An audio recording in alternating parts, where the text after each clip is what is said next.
Well, we're going to go ahead and get started. Hi, everyone. For those who may not know me, I'm Mark Alep, and we're going to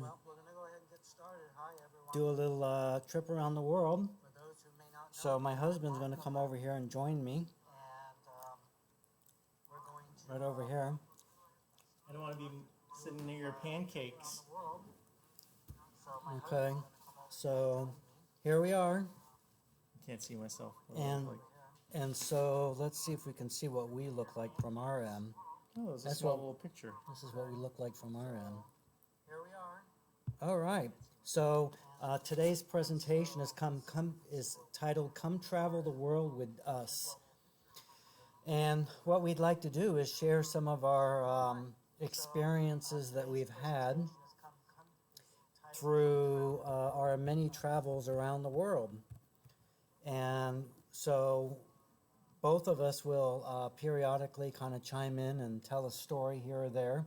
If you have any questions, put them in the chat box, and we're going to take turns looking at the chat box and making sure that we get your answers, get answers to your questions.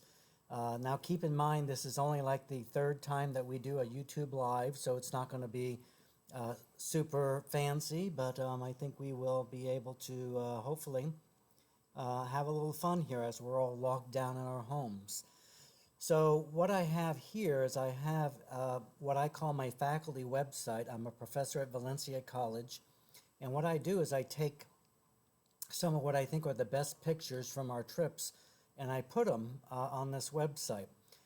This may be a little outdated. One of these days I need to update this. This is the younger version of me.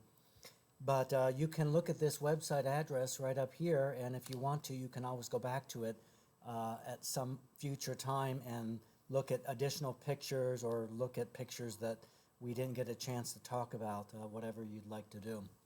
So I'm going to go to the My Pictures section, and we thought what we do is start with our most recent trip. We took a trip to Portugal and Morocco back in early March for my spring break at Valencia College, and we spent most of our time in Portugal. Spencer and I, his sister Joy, came came with us as well, and we were glad that she was able to join us, and we had a great time.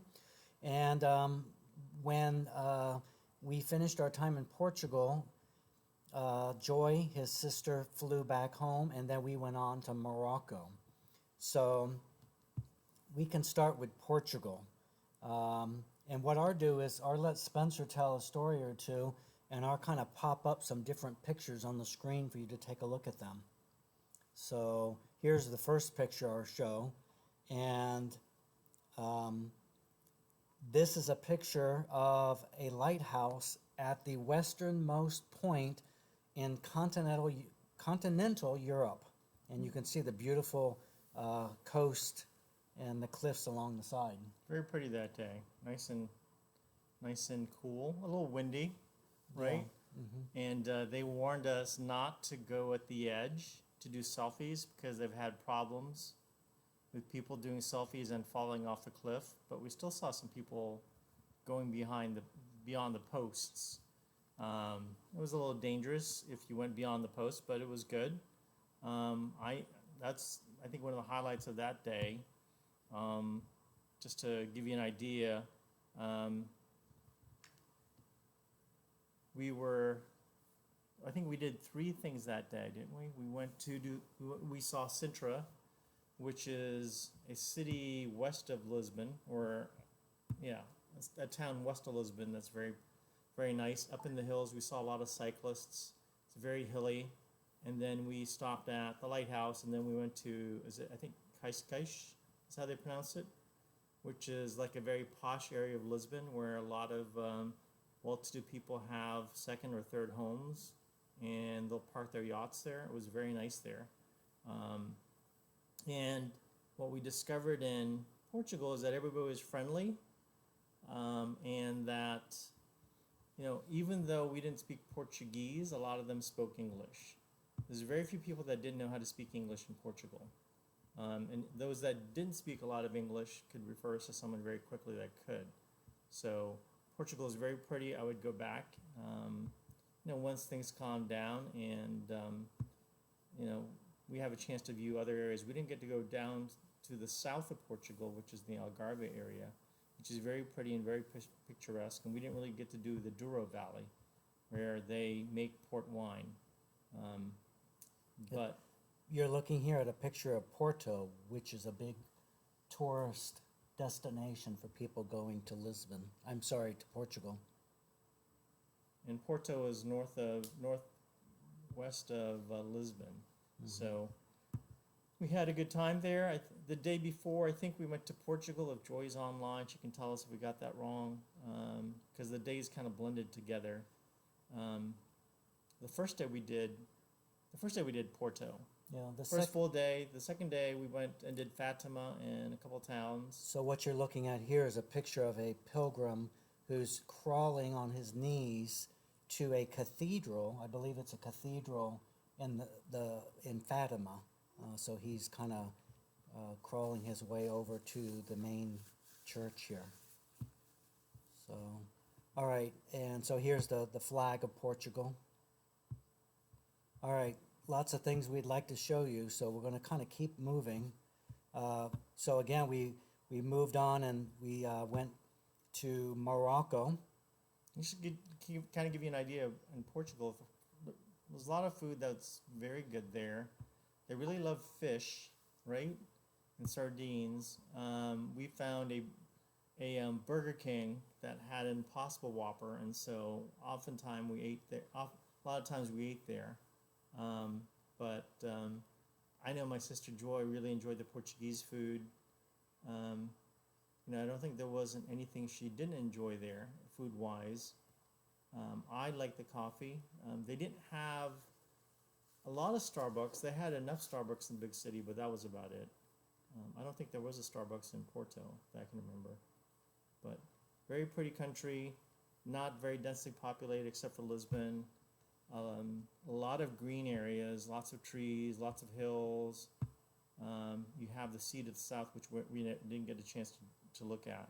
So Mark wanted to go to Morocco on this trip, and by that time I think Joy had left us already. We dropped her off at the airport.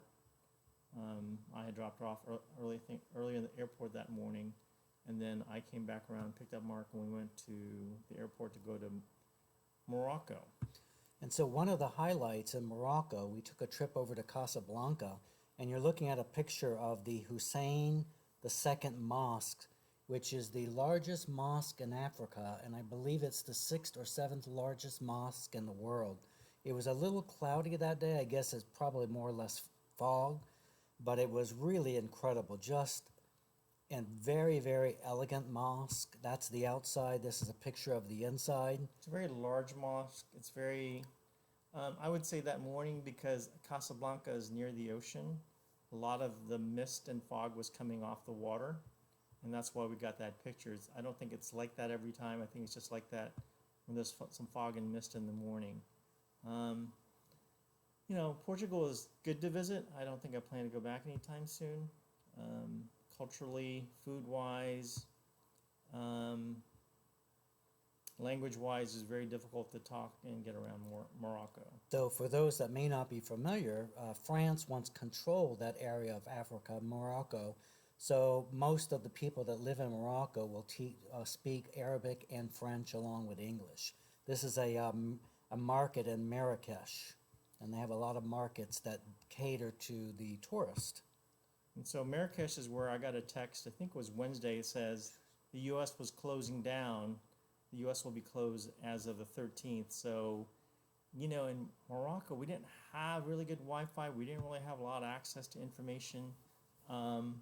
So we really didn't know what was going on. I think the morning we were leaving for Casablanca, Mark was like, should we just head back to Lisbon to find out what's going on? Because information-wise, it was very difficult to get the information that we needed to know if we could fly back home, because we were supposed to come back on Saturday, which would have been 14th, and we didn't know if we were going to have problems flying back because we couldn't get a lot of information. We had problems with Wi-Fi in Morocco. we drove from Marrakesh to Casablanca. Marrakesh is kind of in the desert, basically in the middle. I thought it would be closer to the Atlas Mountains, but it wasn't that close. It's probably an hour away from the Atlas Mountains. So early in the morning, I think 4 o'clock, we got a pickup and we went to Casablanca. And we said, there's nothing we can do right now. Let's just go to Casablanca. Maybe things will sort themselves out. We went to Casablanca for the day, went back to Marrakesh later on, and then we caught the flight back. So we were really there for about 30 hours. When we got to Lisbon, there was more information, but it was still very unclear if we could fly back. We had rented a apartment basically in Lisbon, which is basically kind of like a timeshare, and it's right near the heart of the old downtown area.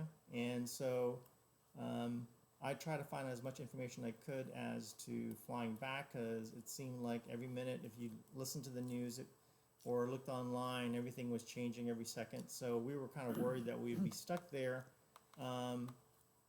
There was some discussions as to which airports we can fly to. I think at one point in time they said there was only 11 airports that were taking people from the EU. Then I think it moved to 13. And then I think my sister Joy maybe texted me that Miami would have been one of the airports that would take people coming in from the EU.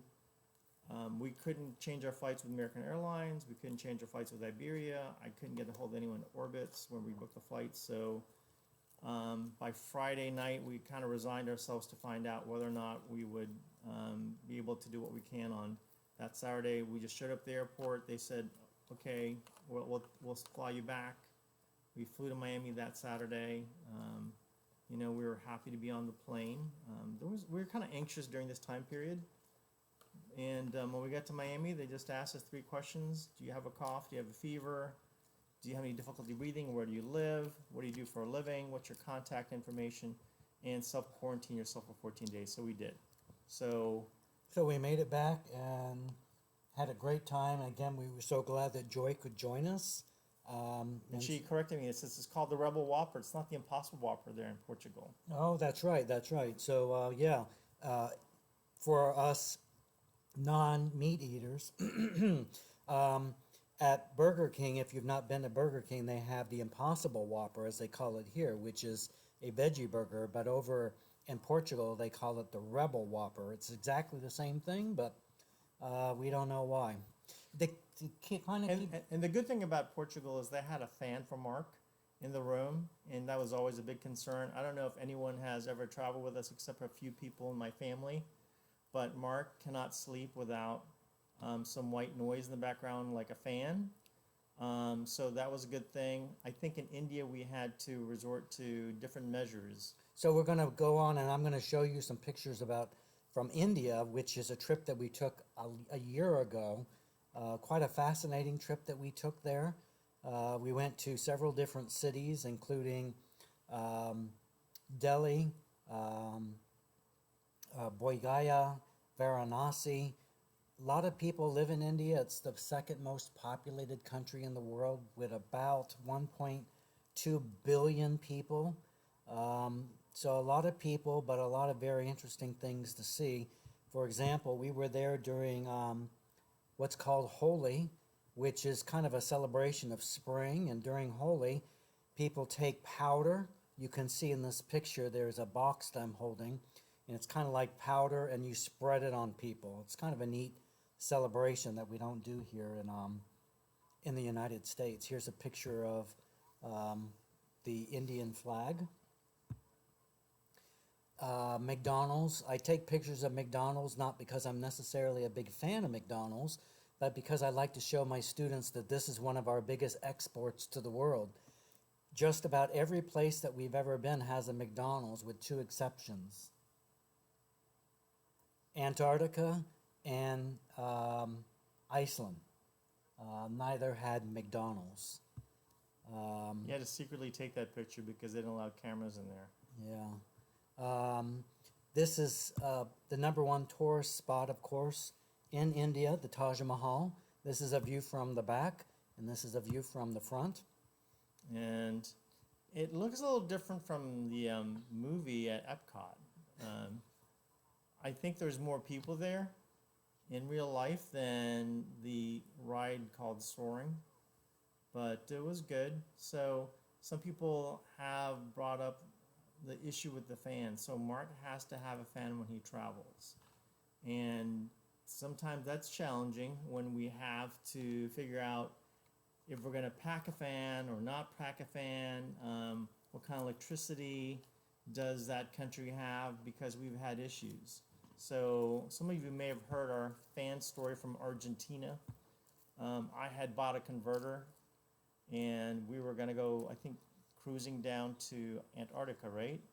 So, you know, we checked in. I gave him the converter. He had just bought a new fan, I think. And, you know, he wanted to get ready, make sure it worked there in Argentina, get it ready for going to sleep so he can have some white noise. And he comes out and I think, what did you say? Well, I had plugged in the fan, and the fan blade started moving very fast. And it was like super fast. So I asked Spencer, do you think that the fan blade should be turning this fast? And then that's when I saw the sparks coming from the fan, and we had to quickly unplug the fan. I don't know how we didn't get the smoke alarm to go off, but it didn't go off. The fan was basically burnt up, so we just left it in the closet, and then we thought no one would notice that we left the broken fan or the burnt out fan in the closet, but as we were checking out, they called downstairs and said, hey, did you mean to leave your fan here? And we left it there. Yeah. But that's one of our fan stories that we have. There were sparks and smoke coming out of the fan. And so, yes, Natalie asked if I know how to buy a fan in several different languages. We know that in Spanish is ventilador, I believe. Yeah, so now he takes pictures of fans. So, like when we were in Japan in Tokyo, we were there really late at night. We were walking, looking for a fan, and we finally went to a part in Tokyo Right here. This is the store that I bought the fan from. that you know, we were told to go to because this section of Tokyo, which I think is called Akibara, sold electronic units, and they would have a fan. So he went to an area where they sold the fan, but we were there for quite some time because the fans that they had were too quiet. He wanted to have a fan that put out some noise so he could tune out, you know, the noise from the room or outside the room. So we did like Japan, the very regimented, I guess, is that how would you say, very It's a very conforming society very conforming where society. people really follow the rules. For example, when you're in a mall or some building that has an escalator, the people will always consistently stand on the right-hand side, and those that want to walk up the escalator as it's moving, you can freely walk up. Here in the U.S., people stand all over the escalator, and it's very difficult to walk up while you're riding up. But they follow the rules in Japan. That's a picture of Mount Fuji in the background. And Japan is one of the first few Asian countries we saw with people wearing the face masks like we're wearing now. What were you looking at? So I don't know how many of you know what this thing is right here. This is what's a foot bath, right? yeah. No, this is where you clean your face. You stick your head down in there and you splash the water up in your face It's like a this. kitty Yeah, area. yeah. This Kitties go there. is called a squat toilet, and this is very common in a lot of Asian countries and certain Latin countries. So rather than sitting down and doing your number one or number two specifically, you squat over this and you do your number two. And so I'm not an expert on going potty, but here's what I have learned, that it is better for our digestive system, our intestines, if we squat rather than sitting down. In addition to that, it's more hygienic because you're not putting your body on any type of a surface like we do on a toilet. But I could see, for example, if you walked into this room and the floor was slippery, you could go sliding down into and fall into the toilet. It would be a little difficult to fall into one of our toilets. I guess it could be done, especially for those that drink. but it would not be very difficult to fall into this particular toilet. So this is a squat toilet, and we saw those when we were in Japan. This is what's left of Hiroshima after the U.S. dropped the bomb in that city, and then also in Nagasaki. But that's what was left. Pretty sad. Japan's well known for its bullet trains. And so here's one of the bullet trains. A lot of the bullet trains will go over 200 miles per hour. And so that was kind of fun to be able to do that. All right, this is the world's busiest pedestrian crossing in Tokyo. Lots and lots of people constantly moving about. One of the places I always like to share is Antarctica. Antarctica is the most, I believe, the most unique place we've ever been. And I say that because very few people go to Antarctica. It's not easy to get there. They don't fly tourists down there. They do fly scientists down there. This is actually the ship that we took. It looks kind of small from that It looks picture. very small. I took this up from a mountain. We were standing on a mountain, and it only accommodated, I think, about 100 people. Yeah. And so it was very small. Now, there's a good story about me here. I got very sick because we left from the very tip of South America, a city called Ushuaia. It takes about 2.5 days to cruise down to Antarctica. And there's very, very turbulent water as you go through what's called the Drake Passage. And it was impossible to walk on the ship. You'd have to get down on your hands and knees and crawl. And I got very, very sick. There was a doctor on board that came and gave me a shot.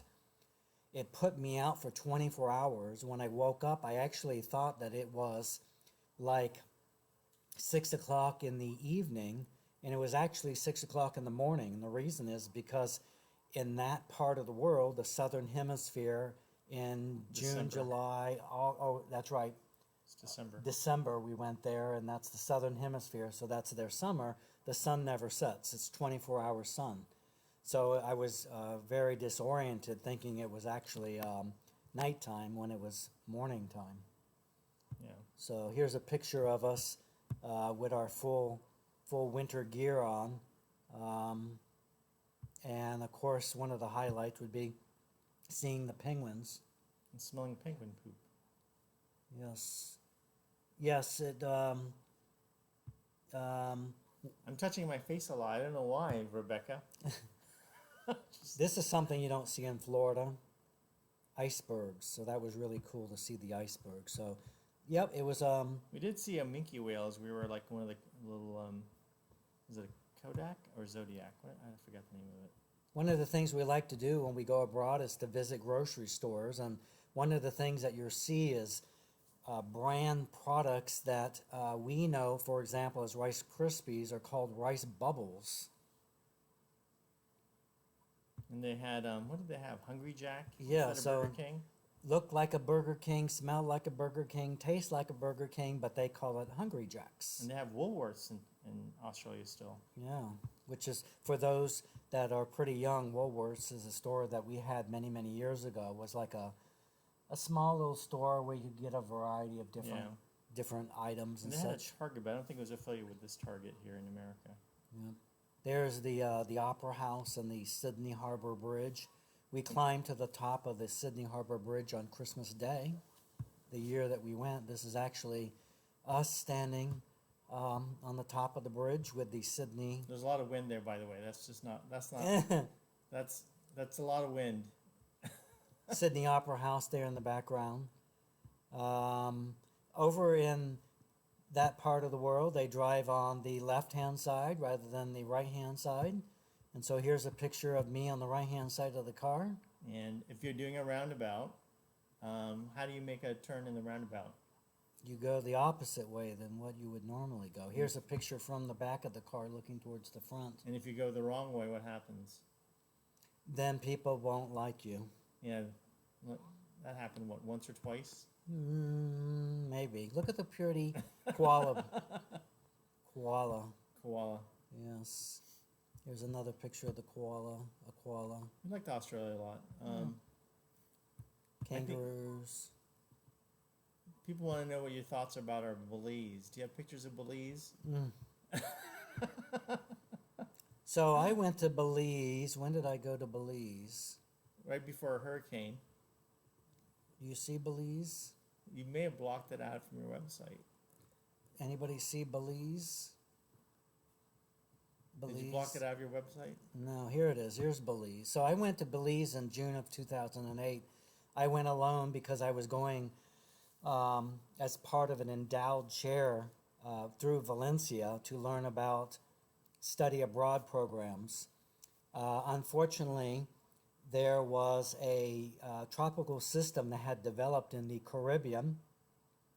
And after I had arrived at Belize, it went across the country. Belize, of course, in Central America. It's not a very wide country. And then the tropical system exited on the west side of the country out into the Pacific. It reorganized, strengthened, and then started moving east, and it came back over Belize, dropped a tremendous amount of rain, did a lot of flooding, a lot of damage. This was a pedestrian bridge that should have gone across to the other side that flooded out. Here is the other side. So I'm looking, the picture I just showed you is looking from this side. This is the other side, and this is the bridge that came right out of the ground. So a lot of flooding, people started dying, and it kind of got a little scary. This is downtown San Ignacio, which is the major town that I was in. And so I wanted to get out of town. There was only one road that led from where I was to the airport, and it was flooded and closed. And so luckily, I think did you try to call me, collect or something? yeah, He goes, I don't know. Should I wait this out? I heard it's a hurricane, or wasn't it coming back? it was getting ready to come back again. It just kept going back and forth over the country. And I said, well, if you don't feel good or safe, just fly back. So I was able to get out, and so I have pretty bad memories of Belize. Belize fever. One of the gentlemen that I got to know there that was working with the study abroad program that I was studying told me that if I wasn't careful, I'd get Belize fever. And yeah, I think we should go back to Belize and give Belize a second chance. All right. I haven't been to Belize yet. on to Singapore. Singapore, where you can't spit, you can't chew gum, you can't do any vandalism. What else? Everything is clean. They have a rule and a law for everything in Singapore, which has created one of the safest, cleanest countries in the world. They post signs like this: no spitting in public. If you get caught spitting in public, You get a fine. get a fine. If you get caught not flushing the public toilet, you get a fine. Don't know how they monitor that one, but they do. And the subway, everything's connected by subway, and the subways are basically malls. You go from from one station to another. It's all malls. It's all air conditioned, very clean, but very strict. I know a lot of my students are from Colombia, so we went to Colombia back in 2015. We only were there a couple days. We were in the capital, Bogota. which I kind And we of actually forgot. went to this mall, which later got bombed. Yeah, this is the national flag. We went to Mount Montserrat, and you can see the city down below, Bogota. Very nice city. Very congested, Very pretty, very congested. They have a tremendous amount of problems and issues with traffic. And so here's one of their city buses. This city bus is kind of like three of ours. They actually have a program there in the city that if you have if you drive, there are only certain days that you can drive based on your license plate number. So, for example, 1 week, if you have an odd I think it's rotating days. yeah, if you have a license plate that ends in an odd number, you can drive Monday, Wednesday, Friday, anytime, but Tuesday and Thursday, you cannot drive from like 5 a.m. to 9 a.m. and 4 p.m. to 7 p.m. The following week, you can drive anytime Tuesday, Thursday, but not during those times on Mondays, Wednesdays, and Fridays. And they're trying to encourage people to carpool. So they have a beautiful climate in Bogota. basically during the day it's in the 70s, and at night it's in the 60s, and that's year round. So that's really We're cool. skipping Costa Rica. Yep, New Zealand. We went to New Zealand in 2003. This is the city of Auckland. This is the biggest city in New Zealand, and this is the Auckland Sky Tower here. It's the tallest sky tower in the southern hemisphere. Yep, and so this is me getting ready to jump off the Auckland Sky Tower. I had just updated the wheel before you did this. So this is me.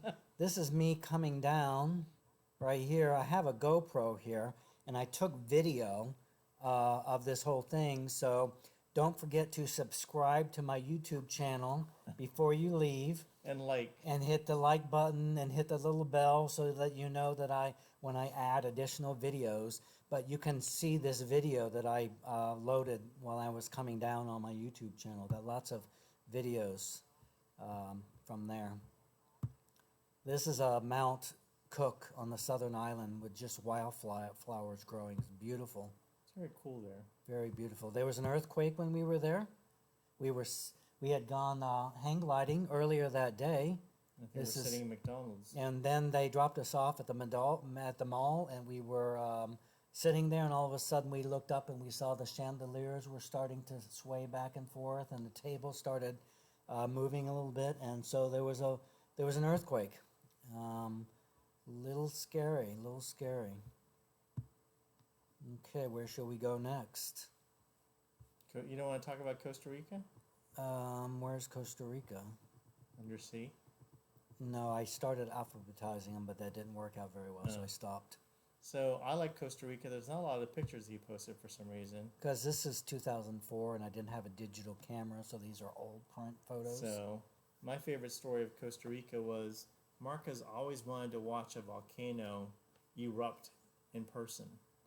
So we went from the capital to the town right outside Arenal, which I think is Arenal, isn't it? Yes, that's the Arnold volcano. So right we there. were there and we're walking, we're just taking it easy, and then we felt these, I would say is ash, right?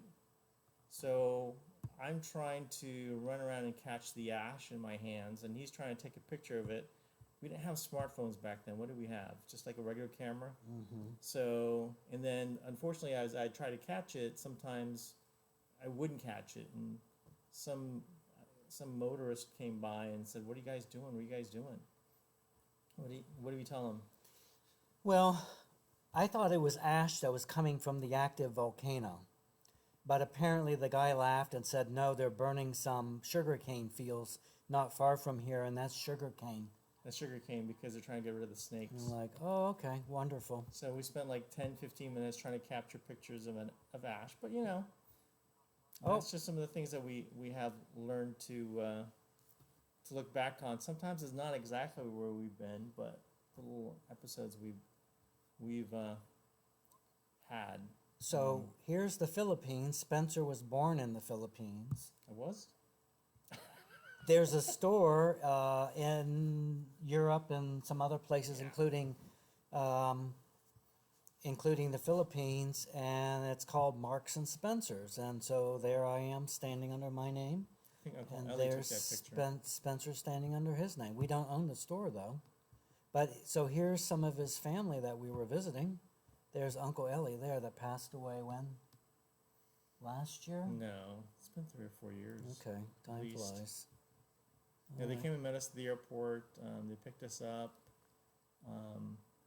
and I think we had dinner in part of Manila I hadn't been to in a while, because it's all changed in the Philippines now. Everything is more expansive. lot more people living there. We did take Mark to Jollibee. Jollibee is the Filipino McDonald's, right? It's kind of like a White Castle, isn't it? Aren't the hamburgers kind of like square or something? I'm trying to remember. Speak up. Get a little closer to the mic. Can Where's you the hear? mic? Can you hear us better? You want to put it here? Between? No, the mic's built inside of the Oh. computer here. So we're speak louder. Thanks, Neil. There's I forgot to take a picture of McDonald's, so you're gonna have to deal with KFC there. This is Manila, a very large city. They have a whole section that's growing quite rapidly. What's the name of that area of the city? They're all growing. Okay. They're all moving down south. All right. So nope, there's McDonald's. See, fear not, I got it. Yeah, These are, those are called jeepneys. and these are the taxis. Well, there are a lot of people like to use them. They're very inexpensive. They're modeled from the American Jeeps of World War II, where what was left behind, they refashioned it, they refurbished it, they repainted it. So that's probably Bonifacio City right there, because it's right next to the American Cemetery. There's an American cemetery there that has American and Filipino soldiers who fought in World War II buried there. Let's see another country Colombia, we did India. All right. How about Thailand? WDW Tuesday joined Spencer to come and meet me in Thailand. I think Joy had a good time in Thailand. For those who don't know, that's Spencer's sister and my sister-in-law. They did have some good chips there. Yeah. And Wish so, we had those chips. so here's something that you will often see in developing countries. Vietnam had those too. Yeah, Vietnam, a lot of places. They, instead of taking down the old lines, they just keep putting up new ones and new ones and new ones, and so it can become quite a mess after a while. I was on sabbatical. I went with a local Buddhist monk that I know, and we went to 4 different countries: Thailand, Sri Lanka, Burma, and Laos. And so we went to it seemed like all, but we went to a lot of the Buddhist sites and temples. So it was quite You were fascinating. kind of track where Buddha taught, or Huh? didn't Buddha teach in Sri Lanka? Or no? No. They took when the Buddha passed away, they chopped his body up, lack of words, and Yeah. they sent a tooth here and a hair here, and so, So this is This is the downtown view of Thailand from our hotel, I think, right? mm-hmm. I liked our hotel there. There's a lot of modern hotels there. The Thai people are very friendly. English can be a challenge with some, but they always go out of your way to help you, even though you ask crazy things like if we're looking for the Disney store or we're looking for Harrods that should appear on a website but doesn't appear, they'll still accommodate us to help us find it. A lot of Buddhas in the area. They're a very Buddhist country. It was kind of hot when we were there, wasn't it? Yes. Even though that was hot. like January, wasn't it? Yep. But China, there's McDonald's. yeah, McDonald's is everywhere except as you said, Antarctica and Iceland. I think they had one in Reykjavik, but I think it closed down because none of the Icelandic folks wanted to eat McDonald's. That's what we were told. Hong Kong Disneyland. Very small park, Yeah. but they did have a nice they did have a nice review there. Shanghai, very modern city. These 2 buildings here, 2 of the tallest buildings in the world. Still, I think, right? Still, yep. Shanghai at nighttime. That's Hong Kong. Oh, that's Hong Kong. That's right. That's when you look at Hong Kong, you can, if you watch Batman, I forget which Batman it was, but they shot part of Batman there in Hong Kong. If you look at if you ever watch the Batman movie with Christian Bale.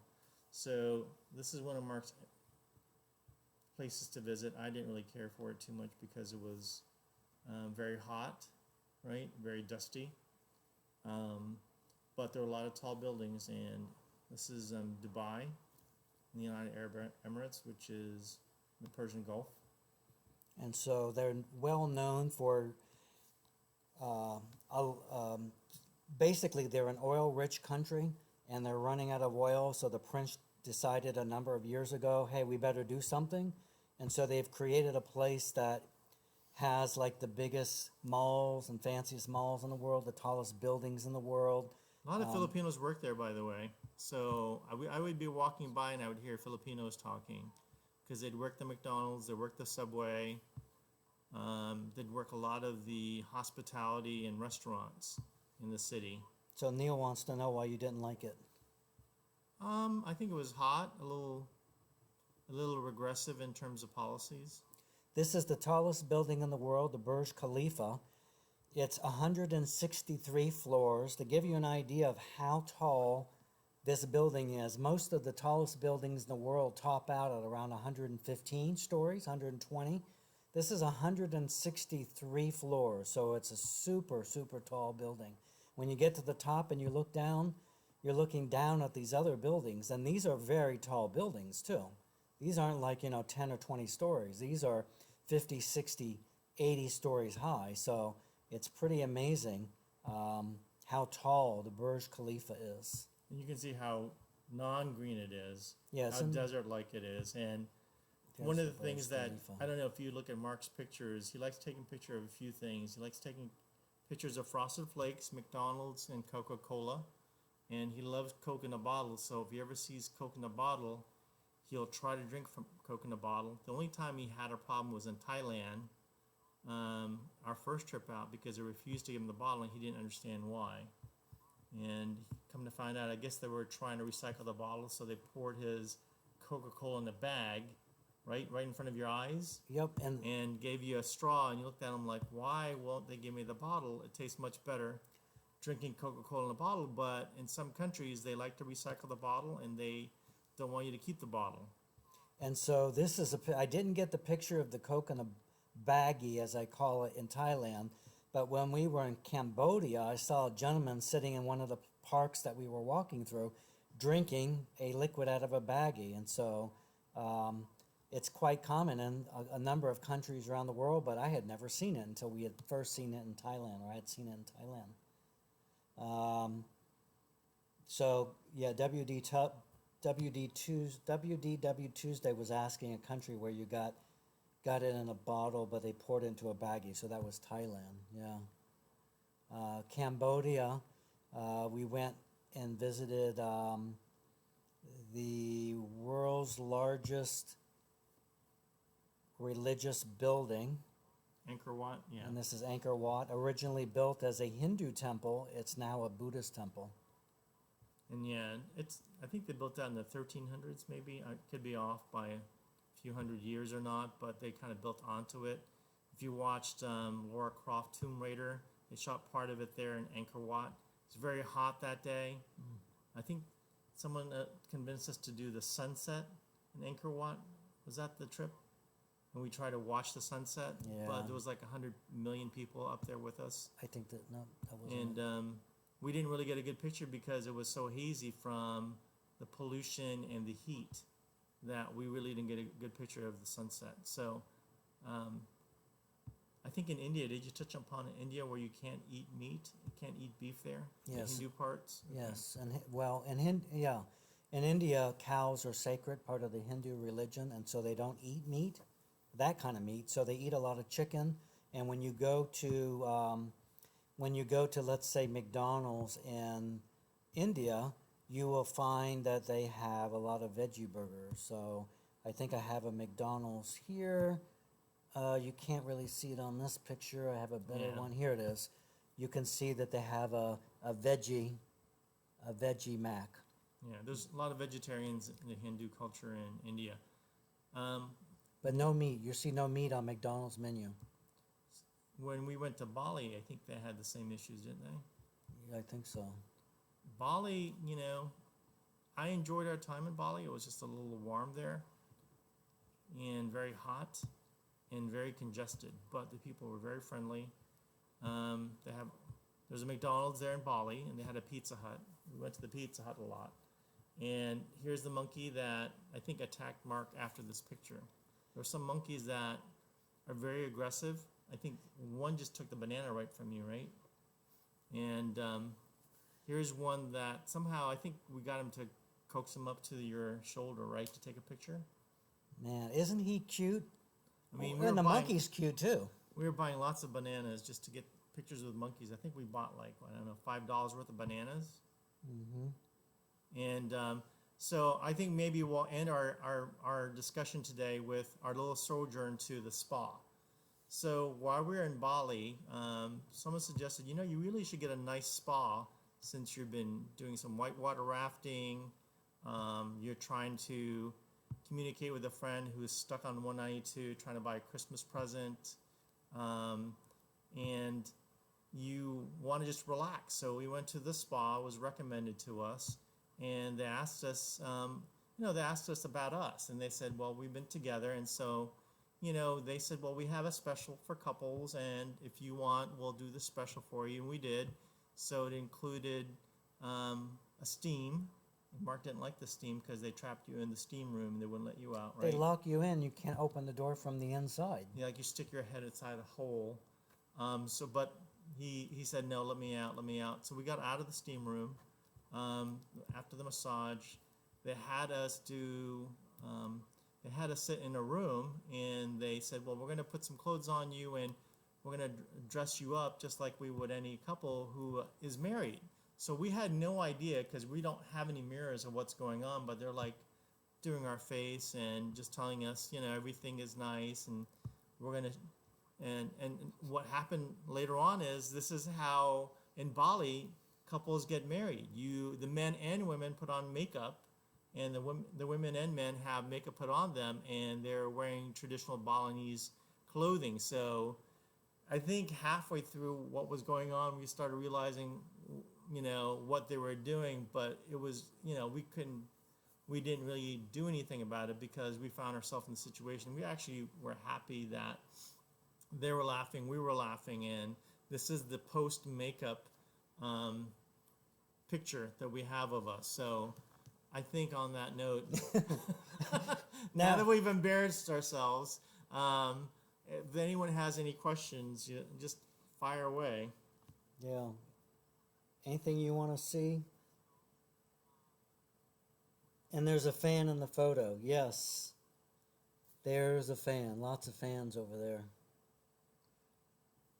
So for any of my students that might be watching, this is something that you need to forget about once this shuts down. No screenshots of it. Yes. All right. Well, thanks for coming and spending some time with us today. Feel free to go back to my faculty website up here, faculty.valenciacollege.edu/mguillette, Guillette, if you'd like to look at more pictures on your own. Don't forget to check out some of the videos that are on my YouTube channel. I've got over 600 of them. A lot of them are from my travels, our travels around the world. Don't forget, of course, to subscribe. My next YouTube Live will be just me this coming Thursday at 4 p.m., April the 16th. And I'm entitling that to Think or Not to Think. That is the question. It's going to be more academically based than what we just did. And that's Joy's birthday. And that is Joy's birthday. So Joy, you can join in, and we're going to be talking about critical thinking. All right? So thanks so much for joining us today, and have a great rest of your day. Happy Easter, and hope to see you back Thursday at 4 p.m. for the next YouTube Live. Bye. Bye.